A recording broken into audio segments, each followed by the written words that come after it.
भूखे मर जाएंगे, घास खा लेंगे, लेकिन सोने के चम्मच और सोने की थाली लेने के लिए बीमारी नहीं करेंगे। ये पंचों का चढ़ावा है, पंचों का अधिकार है। पंच जाने और बाबा जाने, ये सर्व कल्याण के लिए है। ये न तो मेरे लिए, मेरे बाप, मेरे निजी कोई बपोती है, न मेरे लिए है, ये जन कल्याण के लिए है। जो जन कल्याण के लिए, जिसको जन कल्याण में जाना चाहिए, और तुमने कहीं भिष्टा खाई यहाँ की, चोरी करी यहाँ की, और डकारे तुमने, तो मारे जाओ, कोई बचा नहीं पाया। नहीं आएंगे, मैं तो यही उदाहरण दे रहा हूं।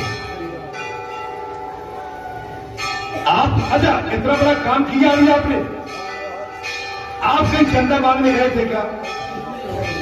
किसी की रसीद कटवाई क्या? किसी गांव में गए क्या? जहां तुमने इतने 1 करोड़ लगभग कितना मैंने ऐसा बताया तो पता नहीं है, 64-70 लाख क्या चढ़ाया? खर्चा तो ज्यादा ही हो गया था। जी तो आपकी भक्ति है, आपकी सत्यता है, क्षेत्र की बहुत बड़ी, एक कहते हैं कि माने त्याग की ये बहुत बड़ी आपकी खींची जाती है, कहते बात है। तुम्हें और क्या करो, कोई रुपया ऐसे नहीं फटक जाता है। जाओ जरा मांग के देख लो, कोई तुम्हें 50 रुपया भी दे दे बैठ के तो देख लो।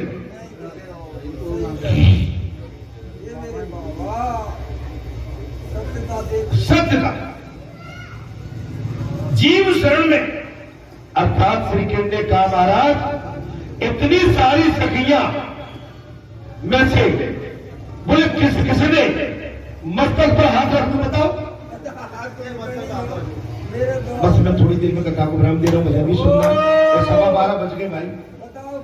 भगवान श्री कृष्ण ने कहा कि भैया जी इतनी बैठी है, अब मैं तो अकेला हूं भाई, अब मैं कौन कौन के सर पे हाथ रखूं, बताओ। महाराज उसी समय उन्होंने बहुत से महाराज और सबसे पहले दूसरे भक्तों के काम मैं निपटाता हूं।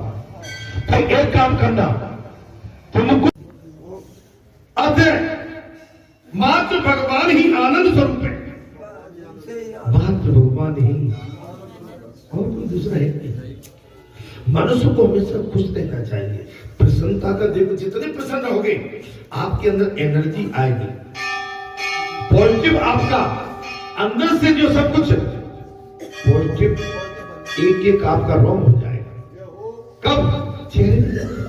लेकिन हम एक कुल्हा की तरह, देखिए जो संसार का कोई कुल्हा होगा, अहम का कुल्हा होगा, वो हमें घूमता है, चुनता है, हम पनप नहीं पाएंगे। जितना भी खाएंगे पिएंगे, जितना भी दूध मलाई बादाम छुआरे कुछ भी खाए, हम वैसे ही छुआरे की तरह सूखे सूखे और एक बात करता हूं, आप रूखी सूखी भी खाओगे, बगैर घी की भी खाओगे, अरे बासी कुसी भी खाओगे, तो अभी जड़ भ्रत की तरह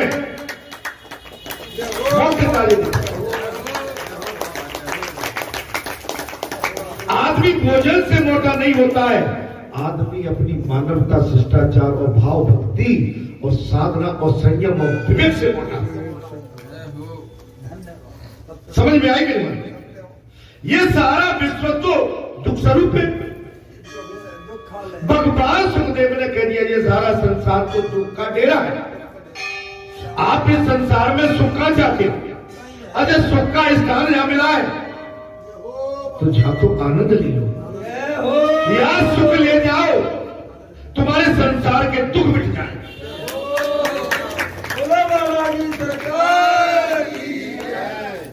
लेकिन जहां भी हम रोते गाते रहे, आंसू टपकाते रहे, जो दुनिया का कल्याण करने वाला बैठा हुआ है वो समर्थवान है, वो संसार को सब कुछ देने की क्षमता रखता है, बस मात्र उसके प्रति हमारा भक्ति भाव और समर्पित भाव होगा तो निश्चित हमारा कल्याण। हम रोते हुए आए, हंसते हुए जाए।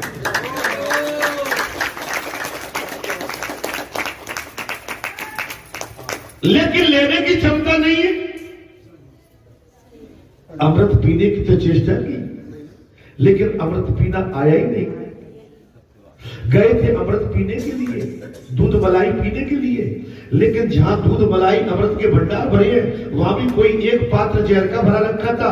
अमृत को छोड़ के जहर में जो है पात्र डाल के पीने लगे, तो जहर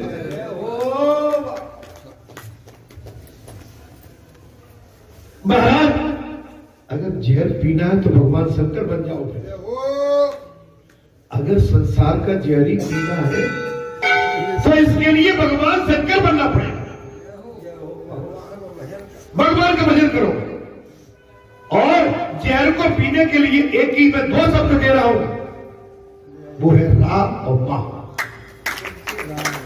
रा, जहर ले लिया, रा और कंठ में लेके मां बंद कर, जहर नीचे लगा।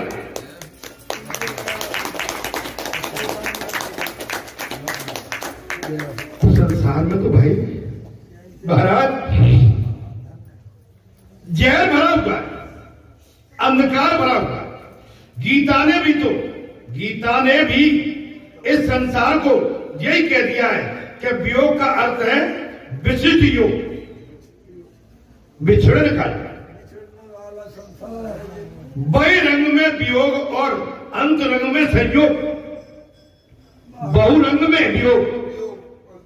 आप संसार में जितना विचरण करोगे, रंग बिरंगे आप पदार्थ और संसार में वस्त्र धारण करेंगे, और संसार में इतना भी आप रंग बिरंगे स्वाद लेंगे, तो वियोग होगा। संयोग कब होगा? वो संसार के रंग बिरंगे स्वाद को त्याग देंगे, तो भगवान से आपका धीरे धीरे मिलन होगा। तो इसको बोलते हैं संयोग। गोपी का मन श्रीकृष्ण में है। कथा में प्रसंग आ गया, महाराज भगवान सुखदेव ने कहा गोपियों का मन तो किसमें है? भगवान श्रीकृष्ण में। और वृत्ति कृष्णाकार होने के कारण अंतरंग में संयोग है। अंतरंग में रंग नहीं, लेकिन इस संयोग और विरंग में वियोग है। बाहर वियोग है, अंदर संयोग है। आपके हमारे अंदर भगवान बैठा, वहां क्या है? संयोग। अगर बाहर देखेंगे तो भगवान को हटा के बाहर है वियोग। संसार में ब्रह्म पड़े, अंदर बैठे हुए भगवान से हमारा वियोग हो जाए, क्या हो जाएगा महाराज? बस ये बात, ये परख। सखियां बन के पत्ते पत्ते फूल फूल से श्री कृष्ण का पता पूछ लेंगे। अभी गोपी और कृष्ण प्रसंग समाप्त नहीं। वृंदावन की गोकुल की सखियां पत्ते पत्ते से, डाली डाली से महाराज भगवान श्री कृष्ण का पता पूछ रही है। कहीं हमारे श्याम सुंदर को तो नहीं देखा? सखियां क्या कह रही है? आपने हमारे श्याम सुंदर को तो नहीं देखा, कोई तो बताओ। हमारे श्याम सुंदर को आपने कहीं देखा हो? जैसे कौन? राम पूछ रहे थे, मेरी सीते देखी थी। वही स्थिति इस समय गोपियों की। वृंदावन के उपवनों में पत्ते पत्ते से, डाली डाली से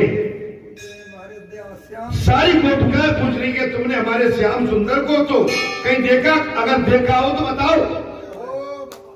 वियोग के कारण गोपियां ऐसी तो बावली हो गई, वियोग के कारण। जब भगवान को छोड़ दिया तब, संसार को पकड़ लिया तब, और जब तक भगवान साथ में थे, भगवान के प्रति स्नेह और भाव भक्ति थी, तो जब तक वियोग नहीं था, आनंद में था। और जैसे ही भगवान को छोड़ा और संसार को पकड़ा, और संसार को जैसे ही पकड़ा, तो सखियां इस समय भगवान के विरह में, वियोग में बावली हो गई। उन्हें वो याद माने फूल पत्ते और वृक्ष जड़ में है निकले। अब वो आनंद जब प्रत्यक्ष रूप में भगवान उनके सम्मुख थे, अब वो पेड़ों में ढूंढ रहे हैं अज्ञानता बस। भगवान जब देखिए व्यासपीठ है, मैं एक चीज और कही आपसे, ये व्यासपीठ है, ये व्यासपीठ केवल बालाजी की है। मैं एक चीज, ये शरीर रहे न रहे, लेकिन ये इस पर केवल अधिकार बालाजी का ही होता है। आप भूल से भी कभी इस पीठ पर, जैसे और पीठों की देखिए, ये भगवान की पीठ है और संतों की पीठ में भगवान की में अंतर होता है। मैं आपसे आज बहुत बड़ी बात कह रहा हूं, हो सकता है आपको छोड़ के संसार से हम ही पहले चले जाएं, तो मैं आपको अपना भाव दे के जाऊंगा। मेरा भाव समझ, ये किसकी पीठ है? तो इस पर केवल बालाजी बैठेंगे, समझ लेना। आप भूल से भी अगर यहाँ का कोई प्रमुख जिसको करके के साथ तुम बैठो जाओ, तो भूल से भी मत बैठा देना, नहीं उसे रोग लग जाए। अब तो समझ में आ गई आपको कोई उससे आगे करवाना चलवाना, उसका कहीं बैठे उसके लिए जगह आप ढूंढना, लेकिन इस जगह पे भूल से मत बिठा देना। उसमें अंतर है कि भाई संत की गद्दी पे कोई संत होता है वो आ बैठता है, ये संत की नहीं संता की गद्दी नहीं है। इस गद्दी की तो जब तक ये शरीर में कुछ चल रहा है तब तक, और बाकी इस गद्दी की तो केवल यही है कि आओगे बैठोगे, दिया बत्ती धूप बत्ती फूल चढ़ाओ जाओ। जैसे मैं आपको ठीक कोई बात तो मेरा आपसे अनुरोध है, जब तक ये गद्दी है तब तक आपको आनंद आ रहा, क्योंकि जीती जाती मूर्ति इस समय इस गद्दी के अंदर है, ऊपर है। और जब इस गद्दी से ये मूर्ति चली जाएगी तो उसको बोलेंगे वियोग। नहीं आई समझ, मैंने ऐसे समझा, वो वियोग। अच्छा वियोग होते हुए संयोग, अच्छा वो वियोग होगा। अच्छा अभी ये संयोग, अभी क्या है? संयोग। अच्छा संयोग होते हुए हम समझ नहीं पा रहे भाई, आज तो बालाजी सरकार इस गद्दी पे बैठने का अधिकार किसी को नहीं है, आम आदमी को नहीं है। और मैं कोई चैलेंज वाली बात नहीं कर रहा हूं, अगर किसी के मन में कभी हो तो भैया बैठ लेना, मैं उसके लिए रोकूंगा है ना। लेकिन अगर इस गद्दी पर जो मिट्टी बैठी है, बाई चांस ये जब तक जरूरत है संसार में तब तक बैठी है, इस मिट्टी को भी इसी में विलीन होना है। तो उसके बाद जो हमारे नवयुवक बैठे, ये लड़के बच्चे बैठे, हमारे बड़े बूढ़े, ये भी 1000 साल जिए, मेरे बाद तक जिए, मेरे बाबा, लेकिन इसकी कमी कुछ दिन तुम्हें खलेगी। इसको कहेंगे वियोग। आज आपके पास संयोग है, क्या है? जीती जाती मूर्ति आपके पास है। आज क्या जीती जाती मूर्ति है, आनंद दे रही है, और कल आपको केवल वियोग जब होता है। एंड अब ये मेरे लिए, अब ये बैठे चाचा दादा पापा सब बैठे हो, माता बहन बैठी, आप में से कोई नहीं दिखता, इसको भी हम क्या बोलेंगे? वियोग। जैसे आदिराम है, मैं उदाहरण दे देता हूं। आदिराम जो ढोलक बजाता था, तो देखिए वो चला गया, वियोग है। आपके केदार सिंह वियोग है, गए वो, एक कुछ यादें रह जाती हैं। और ऐसे हमारे कई पुरखा चले गए, जैसे कली एक हमारे बाबा जो बाबा गांव के पुरखा चले गए, उनकी कली अंतिम पूरा कार्यक्रम हुआ है, गए। जब तक थे हम पूछ रहे हैं कि नहीं, बोले बैठिए। अब क्या कहोगे? हम क्या कहोगे? विलीन हो गए। आप मेरी बात को समझिए। तो मेरा आपसे वही अनुरोध है हमारा, भगवान सभी जीवों से कहते हैं कि मुझे पहचानो। वियोग का अर्थ है विशुद्ध योग। जी महाराज, हाँ, वियोग के कारण गोपियां ऐसे बावली हो गई कि उन्हें वो याद सता रही है। कब? जब भगवान अंतर ध्यान हो गए उनके सन्मुख से, तब। जब तक भगवान उनके सामने थे तब तक वो परेशानी नहीं थी, लेकिन जैसे ही उनको अभिमान हुआ तब कीमत मालूम। अभिमान हो गया था। अरे बोले जब भगवान जी तो ऐसे ही कि बोले ये तो हमारे सामने हमारी सुंदरता पे मोहित है, वो भी बात आई थी। बोले आ सकते हैं। भगवान ने कहा कि तुम्हारे अंदर तर्क नहीं, कुतर्क चलने लगा, अब मैं तुम्हारा साथ छोड़ के अंदर ध्यान हो जाता हूं।